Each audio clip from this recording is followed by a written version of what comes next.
no, no, no, no. My name is Angela. This is Sherry. We are the co-founders of Whispering Spirits Paranormal team. There's another Whispering Spirits, but we are the team. This is Mike. He's one of our lead investigators. And this is Bree. She's new to our team. She is Sherry's daughter. So we'd like to welcome you guys here today. Great, thank I wish we had more, but this is good. So what we thought we'd do is bring some equipment in and we put a couple things on both tables so you can see and feel each of those. And then if you had any questions, we're going to go over how these things work while we're doing investigations and so forth. Plus we brought a list of, which I put on the table, of haunted known locations between the 3 counties and surrounding areas, and also signs that you might be experiencing paranormal. Okay, so we'll start with these. These are EMF detectors, and what happens is,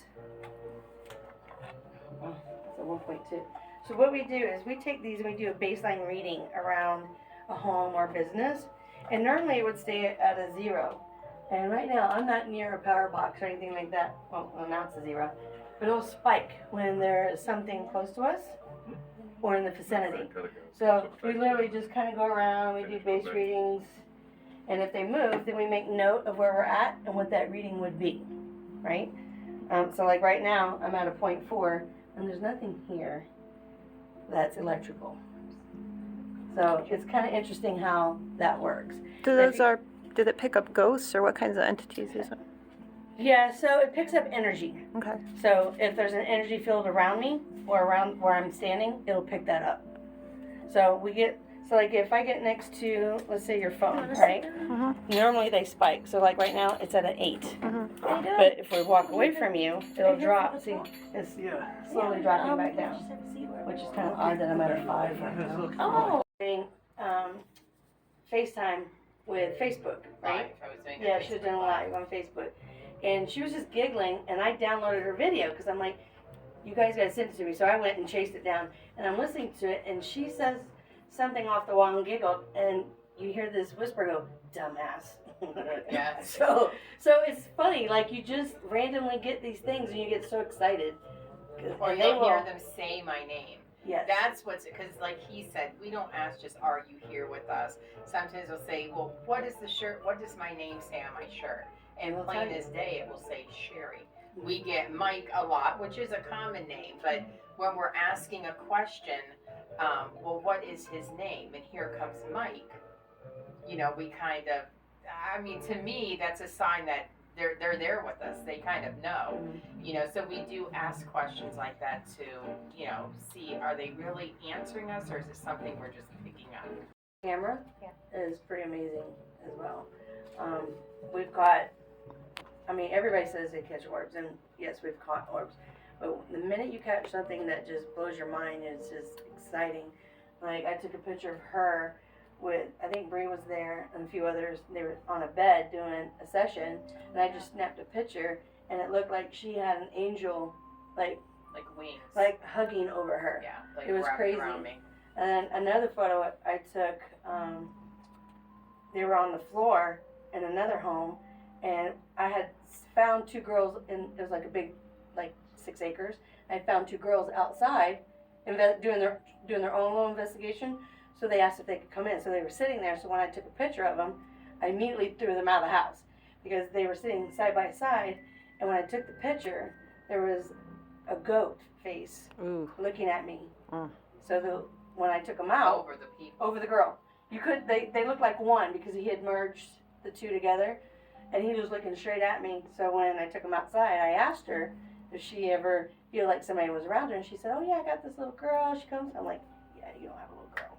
Because entities can make, if you have a spirit with you, it could be good or bad, but they can make you see something that's not really what it actually is.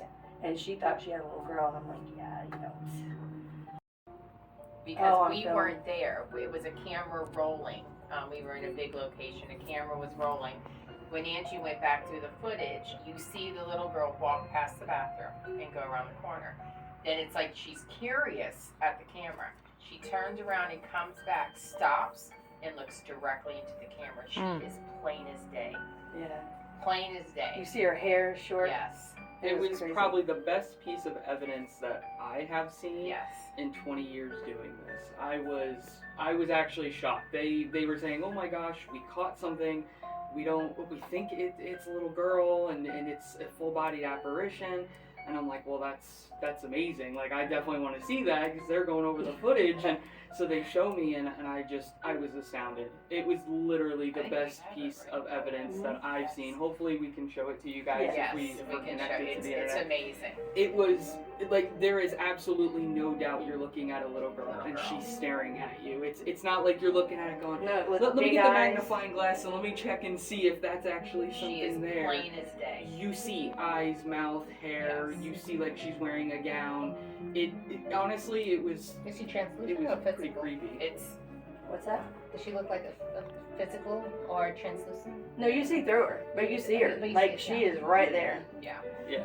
raised money for, her name was Mrs. Walker that owned it. And our team went out there and we mowed it, we cleaned it up. And then we did a fundraiser. We brought other teams out there, kind of did this. And we brought other teams. I think we raised $300 and something for her to help with like cameras and stuff that she needed because that cemetery was a mess. Yeah. I was at My grandson was staying with us. He would look up and see things. And I always say my dad's in the house or my grandma. And he'll just watch. And I'm like, what the heck is he looking at? I can't see it. But they'll point, they'll look, they'll hiss. Because they're Everything. pure. the cat tail will fluff out, Mm-hmm. Yeah. like Oh, they've yeah. seen something. And like Miss Sherry said, being pure is a very, very it is one of the hypotheses as to why children and animals and pets are able to see things that adults can't. Because they are They're not pure, judgmental. they're not judgmental, they don't think, oh, well, ghosts aren't real. Mhm. You know, how Yeah. many adults have you spoken to where they say, oh, you know, ghosts aren't real? The idea of spooky movie ghosts are not real. Right. They're not. I've been doing this for 20 years.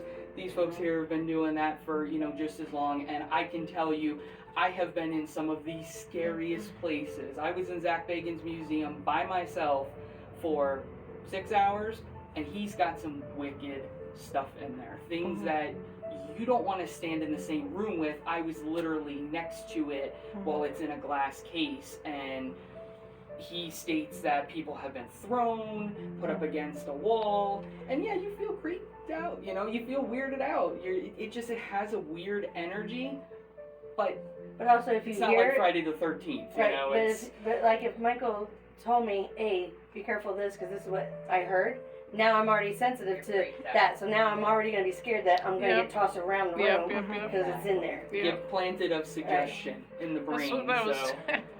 telling Yeah. Tanya. Some things you don't want to know, you don't want to Right. hear because We've only had one case that Sherry and I had to do out near Orlando that the gentleman insisted that he had a demon dog in his house. And demon dogs are supposed animals that are sent to watch to see if you're going to be good or bad, and then they report back to the higher or the lower. Well, we're both like, give me a break. There's no freaking way. We got there and we actually ended up thinking that was really the mother that had passed away because things would light up around her photograph, her death card, you remember? Yes. However, he was somebody had already told him that there was the demon dog in the house. So he was so freaked out about it that she and I were sitting in his room on his bed and his energy alone had already created a poltergeist. who The gentleman, yeah, okay? the total- So when we go into an investigation, we're serious, but we play at the same time. And we had his father, who was elderly, sleeping in another room. And I had to go in there, so she sees me military crawling on the floor, so he can't see me go in there. Well, when I got in, I sat on the bed, and I'm going to tell you, that bed, somebody sat down next to me, and I was all by myself. And then when I said something, he said, well, I've got salt water and a Bible underneath the bed. So I looked, he had a ring underneath his bed with a Bible on top of a bowl of salt water. I'd never seen anything like it in my entire life. We went back that house Probably 3 or 4 3 or times. 4 times to try and help him. I think he ended up killing himself with Yes, a drug he did. overdose. Well, we did for something that we do ask people before we go into a house, because sometimes psychologically, if they're depressed or if they have any kind of if they're paranoid, schizophrenic, anything like that, can play a huge aspect on what they're seeing and what they're feeling. Absolutely. Because your mind can play tricks on you. And he was. So yes, and I went to the bathroom and we've seen a lot of psych drugs. I do nursing, so I knew what the drugs were. So a lot of he actually created, I believe, himself. I mean, we did see things, but did he create himself, or was there really something there? Finally, we did contact somebody higher up than us to go in to try to cleanse the home, and it was still going on with him, still going on. And then, of course, we reach out to people after the fact to see what's going on. He had committed suicide. So I do believe his case was more psychological. Right. But it is something that we do ask before we go into a home. 11, 12, something like that, they start to do what's called, it's basically their own energy because they're coming into their own, and, they're hitting, puberty and things like that, and they're starting to grow into being a woman. They can actually possess the energy to telekinetically move things or make energy happen. And Like Carrie? telekinesis is literally with the brain. So, I hate to use you guys as an example, but you're perfect age. So, you guys in certain situations could technically move something with your mind. That's not, it's not super common, but She's gonna go home. she's like, but there are cases where we have heard where little girls around that age have been able to stack chairs, tables, move candlesticks, do different things that the homeowner then is suspecting, oh, there's a ghost in here, there's this, there's that. It's actually the energy of the human being themselves, because you are made of Because energy. they're still clear-minded. So, yes. Right. So I got a relative, I won't say who, he can enter a room and make like the lights go on and off, or make the TV go on and off, but he doesn't do it at will. It kind of just happens. And he's like in his late 50s, early 60s. Have you guys seen that? I mean, he's just got energy, and like, or It's just sometimes. like with this gentleman we're talking about. Yeah. Yeah, I mean, they can actually do that kind of stuff. They Mhm. can create something, or they can their mind can make it, Right. like with this gentleman, Mhm. and what he was feeling and seeing was in his mind. Mhm. But he created that, a poltergeist. He created that. Probably the same thing with what you're saying. Right. I know, like with the young girls, young kids, yes, they can do that. I don't really know about the older. Well, I know sometimes, like even myself, if I get really mad or stressed, a light bulb will pop. You know. So everybody's got. Yeah, it's like, and I'm like, where did that come from? It just ultimately depends on, a lot You of probably have abilities you don't even know it. Oh gosh. a lot of people will get the question, how do you know that a spirit is good or bad, or has a ton of energy, doesn't have a lot of energy? How you are in the physical world when you pass on is how you are in death. Yes. So if you are a bad person and you love to unfortunately kill people, or you are somebody that just hates just random people and you're just a nasty person, when you pass over, those traits don't go away.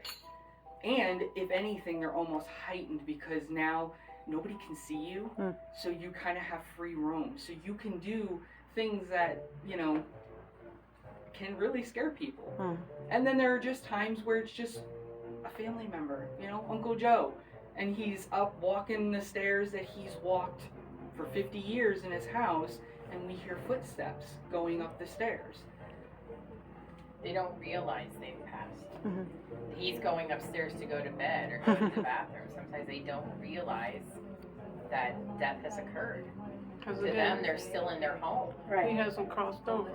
Bring home this ball right here. Mhm. Something could be attached to that ball. Like he says, it's energy, and you bring it home, It doesn't have to be necessarily somebody that died in a home, or it could have been a piece, like something you bring home. In here, it could be transits. You have tons of death that happens at the corner all the time. So there could be a transit that wanders into 7-Eleven or into here, or it doesn't have to be somebody. Yeah, like she sold her property, a family property. It was on the corner of Little Road and Grove Drive. yeah, and there were so many car wrecks on her corner. So many that her place was so haunted. My kids would see little girls running around in our house. She would hear things all the time. Me, I never did. The only thing I can say this, I literally seen my husband's father in the house. But we actually investigated my house, and we picked up several voices. So that's at the corner of my road. Can you imagine how many transit had entered my house, being right there at the corner? Am I home? Is this my house? You know, when you know, that's what they're looking for. They're looking for home. Mike's box? No, What, an SLS camera? no, the thing that lights up. I come. Oh, the REM pod. The REM pod. Oh no, I didn't bring it. We have a REM pod, so when energy gets close to it, it literally lights up, and it shows all these different colors on it and stuff like that. We have that go off. Oh my, Mike, it was his first experience with it just a couple weeks ago, and he's like, yes, keep it going. It's So- one of those items that you see on Ghost Adventures a lot. It's a little circular device with 4 lights on it and a massive antenna that comes out of the top. And if you touch it, it goes beep, it makes a noise. And so when we were on the investigation about 2 weeks ago, we were down in the basement area. And we were checking electrical stuff, and we noticed there was a lot of electrical stuff underneath the basement. That's obviously where you would put most of it. And it's a super old building. So we're talking what was it, like 1910 it was built or something? Yeah. Those homes were. It was like super old. Very old. Well, we put the REM pod down, and it literally started to go off just on command. We were asking questions. Can you touch it? Can you not touch it? It would stop. Can you touch it again? It would start going off again. And I'm like, well, that's not a coincidence. I mean, and it kept doing that for almost 40 minutes. Is that a Can you device make it light up for- if we ask you a for question? paranormal, or is that like a? That is actually an item that is built for the paranormal, paranormal investigations and paranormal evidence. And as a matter of fact, What time of day was it when you guys made it go off like that? Did It you? was at night time. Was it night? We like to do night Yeah. investigation. I was gonna ask, is that a particular time when you guys find more, like a time of day or We night? do it in the day. In the But daytime it's too. quiet, and I think I don't know why paranormal teams actually do it at nighttime. Because Just in the when quietness. at night people are coming to a rest, so this is and a REM our pod. energy lowers, That's- and then you have the that's what natural it is. energy. And when Sorry, something so you touches can- that, There's then no it'll interruptions with go off. cars. So that's what the and REM pod looks like. whatever. Just a calmer Normal time. traffic, That's right? the REM So pod. when everybody calms down, it's easier to catch things at night. So they This say is what, that between device 3 that and they touch around the 3 antenna, o'clock in the morning? We or call it the something? witching hour. Yeah, Will go off. because then they can come in easier. Yeah, between 12 and 3 is And usually there when was you no catch it. reason for it to be And you actually catch going off at it all day long. I mean, I've got the recorder going, so tonight when I listen to it, we might catch something in here. You never know. You know, that's a really I think So they say interesting the veil is question. thinner during And those the times. way that Exactly. we measure it, Right. Yeah, is by the way these she explained devices. it sounded good. okay, these Using an your actual energy. human You're just being's relaxed. energy. So that like I clears think out there's been some space, experiments sort of. mhm. where doctors So then and the- so certain then spirits scientists can have tried to use measure the human the electricity energy in your home, for spirit. example, the electricity And they've been outside. successful. I mean, And I because when believe we're up, they we're said using all that. our body We're absorbing all that produces energy. like So when we 2.2 relax, volts we're no of longer doing that. electricity. We're not on our So devices, there we're is not watching energy TV, inside we're not you. driving our vehicles. So they have an easier way to show themselves at night versus during the day. That makes sense. And that gaps between midnight and 3, is that usually? We call those witching hours because it's usually when the world is resting, Mhm. and that's usually when you catch the best stuff. Absolutely. To measure the human energy field. Okay? So I know of experiments that scientists have been doing for the last couple years to measure a actual alive human body electrical current. Because obviously, for your heart to beat, you have to have an electrical impulse. I am also a nurse as well as Sherry, so we bring that to the table as being not only subjective, but also with the research that we do, where we're looking at, okay, energy. Energy is easy to find. It's actually really easy to find. It's all around us. But when it comes to the human spirit, they have measured it, and I believe it's at 2.2 volts. I could be incorrect on that, but they have actually measured that the heart, when it fires off, and your soul, quote unquote, is technically giving off energy. And when you pass away, you cannot destroy energy, and it goes somewhere else. Energy does not just dissipate and that's it. Okay? That's the proof of the soul, you guys And say. it's the proof of a soul, and it's ultimately the proof of just in the universe. Okay? So when it comes to energy, it goes somewhere else. It can't just dissipate and that's it. And the easiest form for energy to take is circle. That's why people see orbs, and they go, oh my gosh, I see an orb, I see an energy orb. Most cases, they're dust particles, most cases. A lot of haunted tours will actually seize on this, and they will, take you outside, and they'll say, oh, you see in the pictures, look at the picture you got there. You got all these orbs. It's a and bug. stuff." Tons of orbs around you. It's dirt. Dust. It's dirt. It's dust.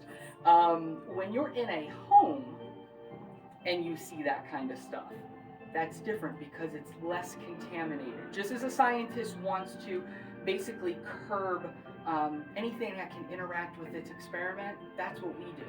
We like to investigate homes because there's really no contamination other than maybe lights from outside. And that is one of the reasons why investigators do investigate at night, is because you get to see light easier, okay?